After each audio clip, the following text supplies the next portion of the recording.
नमस्कार दोस्तों, विनायक क्लासेस प्रयागराज के यूट्यूब चैनल पर आप सभी का हार्दिक स्वागत है। दोस्तों, जैसा कि आप सभी को बिल्कुल पता होगा कि अपनी जो सीडीपी की क्लास है वो बिल्कुल सिलेबस के अकॉर्डिंग चल रही है, जिसमें हम लोगों ने तकरीबन 47 क्लास को पूरा कंप्लीट कर लिया है। आज दोस्तों आपका 48वें नंबर का क्लास है और बहुत ही इंपॉर्टेंट क्लास है, क्योंकि आज की इस वीडियो में हम लोग विस्तार से चर्चा करने वाले हैं नई शिक्षा नीति 2020 के बारे में। यानी कि जो आपकी न्यू एजुकेशन पॉलिसी आई है 2020 में, उसके बारे में हम लोग विस्तार तरीके से आज की इस वीडियो में हम लोग चर्चा करने वाले हैं। क्योंकि दोस्तों ये टॉपिक आपके CTET exam point of view से बहुत ही इंपॉर्टेंट है। यहाँ से इस बार आपका यकीन मान के रखिए कि आपका 1 से 2 क्वेश्चन देखने को मिल ही जाने वाला है।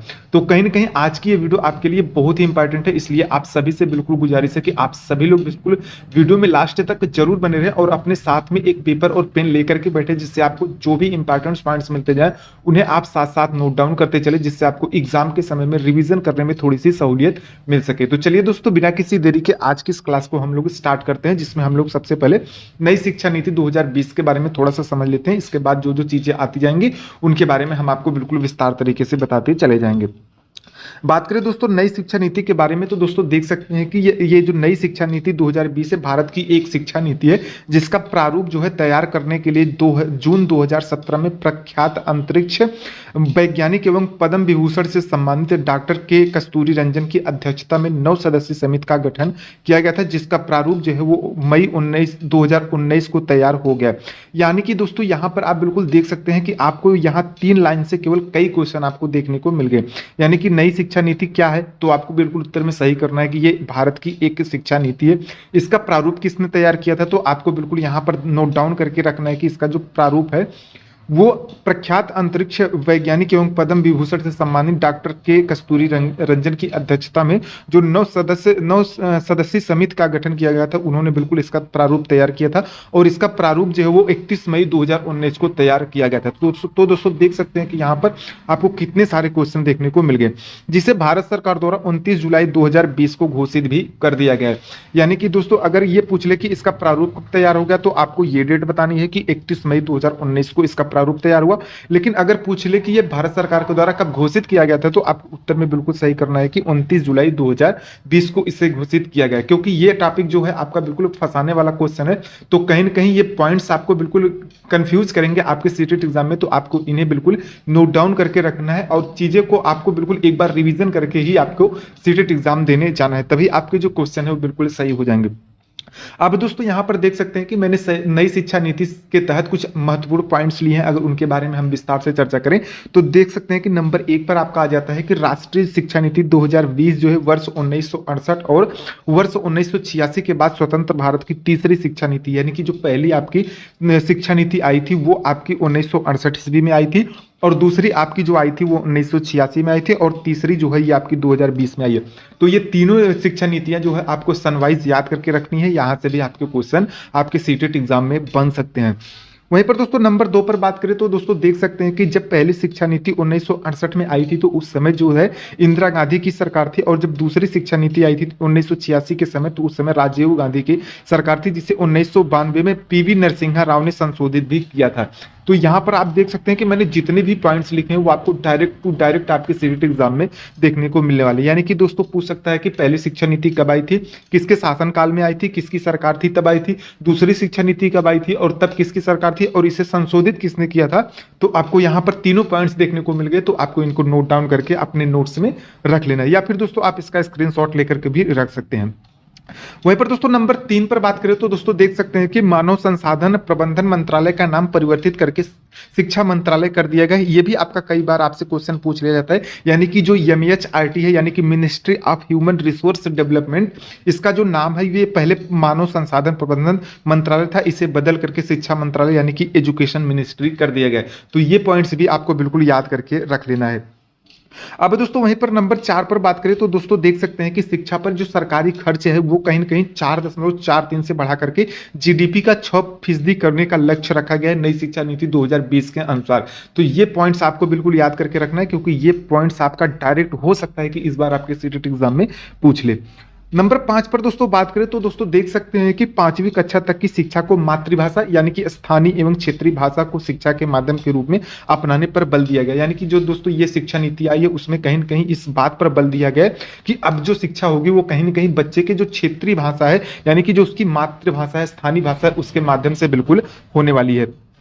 वहीं पर दोस्तों अगले नंबर यानी कि नंबर 6 पर बात करें तो दोस्तों देख सकते हैं कि इस नीति के तहत जो है वर्ष 2030 तक अध्यापन के लिए जो न्यूनतम डिग्री है वो भी निर्धारित कर दी गई। यानी कि इसकी जो योग्यता है वो 4 वर्षीय एकीकृत बीएड डिग्री का होना अनिवार्य कर दिया गया। यानी कि 2030 तक जो है अब अध्यापन की भी न्यूनतम डिग्री जो है वो निर्धारित कर दी गई है। क्या की गई है तो आप देख सकते हैं कि 4 वर्षीय एकीकृत बीएड कोर्स को निर्धारित किया गया है, तो इसे भी आप नोट डाउन करके रख सकते हैं। वहीं पर दोस्तों नंबर 7 पर बात करें तो दोस्तों देख सकते हैं कि इस नीति के तहत एमफिल को समाप्त कर दिया गया है। तो आपसे ये भी क्वेश्चन पूछ सकता है कि एमफिल को किस नीति के तहत समाप्त किया गया, तो आपको उत्तर में बिल्कुल सही करना है कि नई शिक्षा नीति के तहत जो है एमफिल की डिग्री को बिल्कुल समाप्त कर दिया गया है। अगले नंबर पर दोस्तों बात करें नंबर 8 पर तो दोस्तों देख सकते हैं कि स्कूलों में 10+2 प्रारूप के स्थान पर अब 5+3+3+4 प्रारूप को शामिल किया गया। अब ये 5+3+3+4 क्या है इसके बारे में हम आपको बिल्कुल विस्तार तरीके से बताएंगे, तो आपको बिल्कुल भी घबराना नहीं है। बस वीडियो को मैंने बताया है कि आप लास्ट तक देखते रहिए, चीजें आपको बहुत ही अच्छे से समझ में आ जाएंगी। और यकीन मानिए अब आज की अगर आप नई शिक्षा नीति 2020 की वीडियो को देख लेते हैं तो अब आपको कोई और भी वीडियो देखने की जरूरत नहीं पड़ेगी, क्योंकि यहां पर मैंने इतने अच्छे तरीके से सारे पॉइंट्स को लिख लिया और इतने अच्छे तरीके से आपको सारे पॉइंट्स बताऊंगा कि अब आपको कोई भी डाउट नई शिक्षा नीति 2020 से बचने वाले नहीं है। यानी कि दोस्तों ये देख सकते हैं कि यह जो एक प्रोग्राम है वो दर्शाता है कि जो 3 साल से शुरू हो जाता है और 15 साल तक चलता है। यानी कि यह एक प्रोग्राम को दर्शाता है जो 3 साल से शुरू होकर के 15 साल तक चलता है, जो कि निम्न है। वो कैसा है अभी मैं आपको चीजें बताऊंगा, बस आप पेशेंस के साथ पूरी वीडियो को कंप्लीट देखते रहिए। दोस्तों यहाँ पर आप बिल्कुल देख सकते हैं कि जो स्टेज होता है और इसका जो मैंने आपको 5+3+3+4 बताया इसके बारे में बताऊंगा, और इसमें शिक्षा का जो विवरण है उसके बारे में भी मैं आपको पूरा बताऊंगा। तो बस आपको ध्यान से चीजों को समझना है। यानी कि पहले नंबर पर आप देख सकते हैं कि जो स्टेज है जो 5 साल आपका चलेगा, मतलब 5 साल तक के बच्चे पर ये अप्लाई होगा। यानी कि पहले के जो 3 साल होते हैं वो कहीं ना कहीं उसके नींव के चरण होते हैं, यानी कि उसके फाउंडेशनल स्टेज होते हैं। इसमें बच्चे को आप देख सकते हैं कि इस चरण में बच्चों को 3 साल तक सिर्फ जो है खेल खिलाया जाएगा, यानी कि खेल के माध्यम से चीजें सिखाया जाएगा जिससे वो बहुत कुछ सीख पाएंगे। यानी कि बच्चों को केवल खेल खिलाया जाएगा और खेल के ही माध्यम से उसे शिक्षा प्रदान की जाएगी। अब ये उसका परिवार कर सकता है, उसके आसपास के लोग कर सकते हैं, उसका समाज कर सकता है। ये चीजें आपकी 3 साल तक बिल्कुल चलेंगी। अब यहाँ पर आप 5 साल देख रहे हैं, आप 3 साल तो उसको आप खेल के माध्यम से सिखाएंगे, तो बच्चे के 2 साल जो बच्चे हैं वो अब समझे तो उसका वो अब कहीं ना कहीं अब प्ले ग्रुप या फिर क्लास 1 या फिर क्लास 2 में एडमिशन हो जाएगा।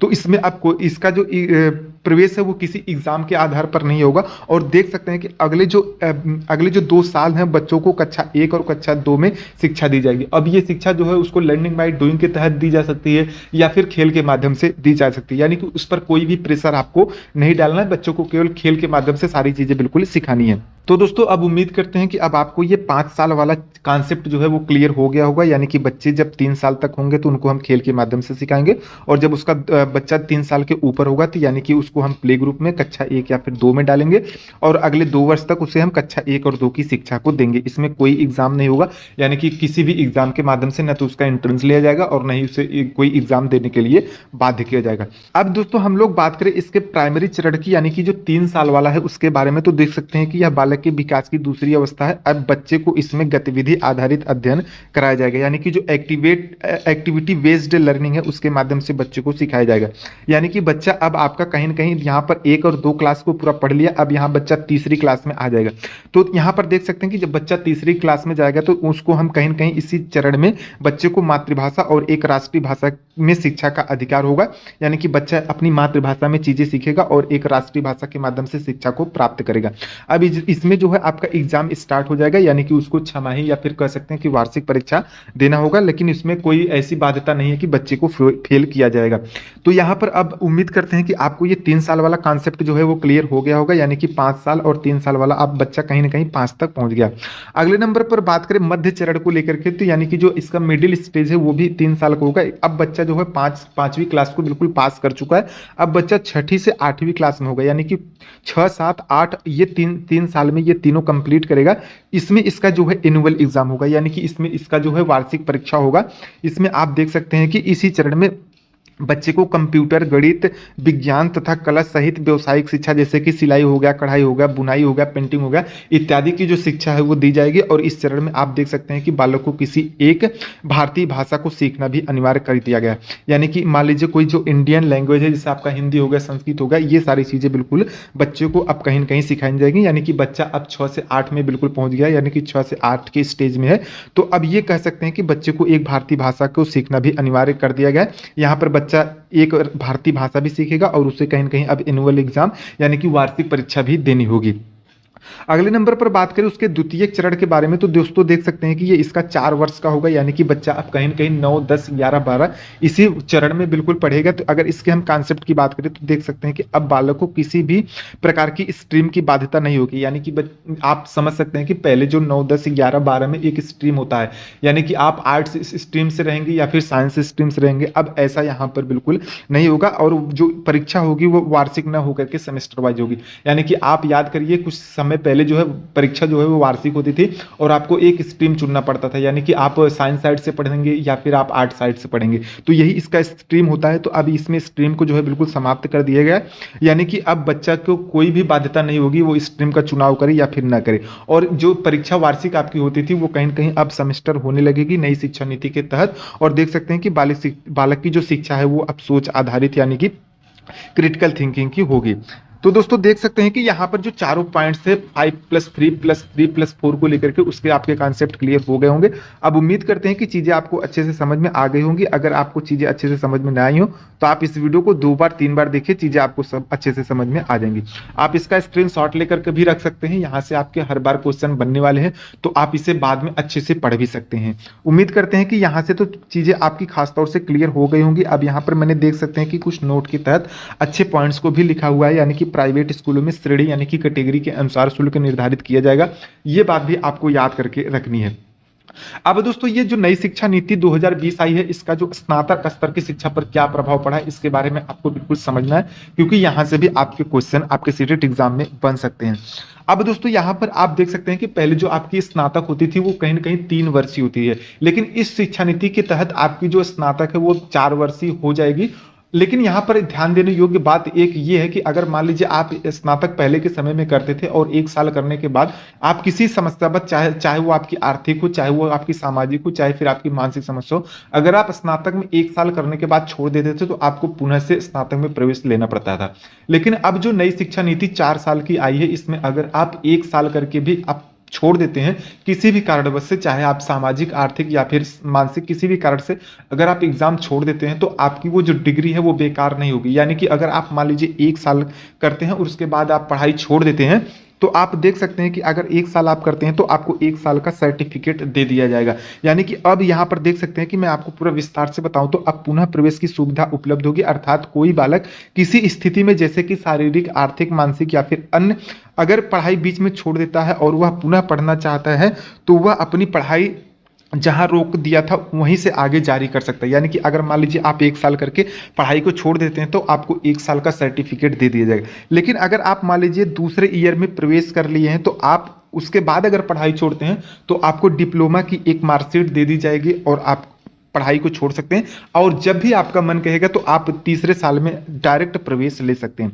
अगर मान लीजिए आप किसी कारणवश से दूसरे साल पढ़ने के बाद छोड़ देते हैं या फिर आपको डिप्लोमा की डिग्री दे दी जाएगी। और अगर मान लीजिए आप 3 साल करने के बाद आप छोड़ देते हैं पढ़ाई को बीच में तो आपको डिग्री की मार्कशीट दे दी जाएगी। लेकिन अगर मान लीजिए आप 4 साल पूरा कंप्लीट कर लेते हैं और पढ़ाई को नहीं छोड़ते हैं या फिर छोड़ने के बाद गैप के देने के बाद भी आप अपने 4 साल को पूरा कंप्लीट कर लेते हैं तो आपको रिसर्च की एक डिग्री यानी कि मार्कशीट प्रदान कर दी जाएगी।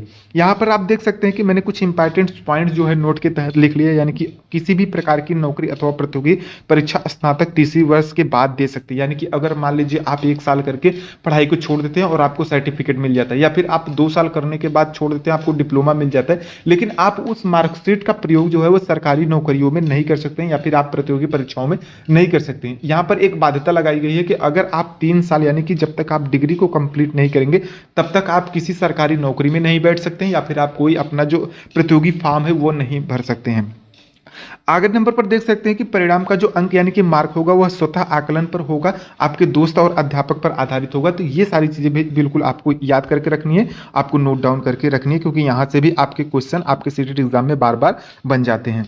अब दोस्तों आपका हर बार एक क्वेश्चन पूछा जाने वाला है कि प्रस्नातक की शिक्षा पर इसका नई शिक्षा नीति का क्या प्रभाव पड़ेगा। यानी कि जो नई शिक्षा नीति 2020 का प्रभाव है वो तो आपने स्नातक स्तर पर देख लिया, लेकिन इसका जो प्रभाव हो प्रस्नातक स्तर यानी कि पोस्ट ग्रेजुएशन लेवल पर क्या फर्क पड़ेगा, इसको आपको बिल्कुल समझ करके चलना है। यानी कि दोस्तों अगर इसके बारे में हम विस्तार से चर्चा करें तो दोस्तों देख सकते हैं कि प्रस्नातक की शिक्षा पर सिर्फ एक बदलाव हुआ है, यानी कि इस पे बहुत ज्यादा खास फर्क नहीं पड़ा है, इस पे केवल एक बदलाव है। अर्थात जो बालक 3 वर्ष का स्नातक करता है वह पहले की तरह प्रस्नातक 2 वर्ष में पूर्ण करेगा। यानी कि पहले आप मान लीजिए बीए करते थे तो आपको 3 साल करना पड़ता था, और अगर आप एमए करते थे तो आपको 2 साल करना पड़ता था। लेकिन अगर आप मान लीजिए नई शिक्षा नीति 2020 के तहत आप जो ग्रेजुएशन है यानी कि बीए 4 साल में करते हैं तो आपका जो प्रस्नातक होगा वो 1 वर्षीय हो जाएगा।